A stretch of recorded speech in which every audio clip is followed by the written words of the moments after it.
আইন উপদেষ্টা ডক্টর আসিফ নজরুলের নাম ভাঙিয়ে কেউ চাঁদা আদায় বা অবৈধ সুবিধা আদায়ের চেষ্টা করলে তাকে পুলিশে দেওয়ার অনুরোধ জানিয়েছেন। শনিবার ভেরিফাইড ফেসবুক পেজ থেকে লাইভে এসে উপদেষ্টা এই অনুরোধ জানান। ডক্টর আসিফ নজরুল একই সঙ্গে প্রবাসী কল্যাণ ও বৈদেশিক কর্মসংস্থান মন্ত্রণালয় এবং সংস্কৃতি বিষয়ক মন্ত্রণালয়ের উপদেষ্টার দায়িত্বেও রয়েছেন। আমার ফেসবুকে যারা আছেন আপনাদের সবাইকে শুভেচ্ছা জানাচ্ছি। আপনাদেরকে একটা গুরুত্বপূর্ণ জিনিস বলতে চাচ্ছি। আমি সরকারে আসার আগে এবং এর পরে বহু মানুষ আমার সাথে ছবি তুলে রিকোয়েস্ট করে, অনেক করে ছবি তুলে। সরকারে আসার আগে এমনও হয়েছে, বহু প্রোগ্রামেও গিয়েছি, অনেকে ছবি তুলেছে।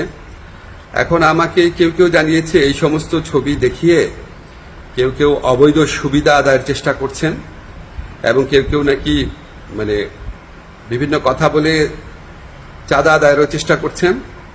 এগুলো আমি শুনেছি, সত্য মিথ্যা জানি না। আমি এটা তীব্র প্রতিবাদ করছি।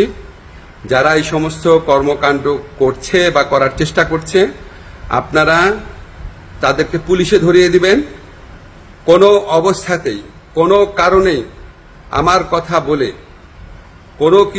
কোনো কারণে কেউ যদি কোনো রকম চাঁদা আদায়ের বা অবৈধ সুবিধা আদায়ের চেষ্টা করে, আপনারা তাদেরকে পুলিশে ধরিয়ে দিবেন, মামলা করবেন।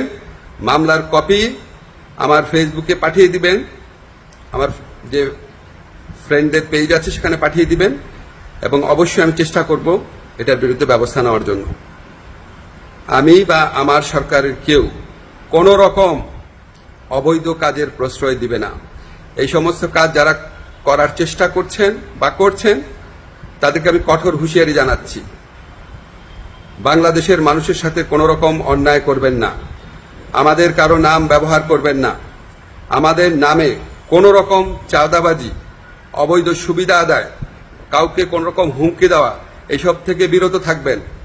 আমরা জানতে পারলে উপযুক্ত আইনগত ব্যবস্থা গ্রহণ করা হবে। সবাই ভালো থাকবেন, সুস্থ থাকবেন।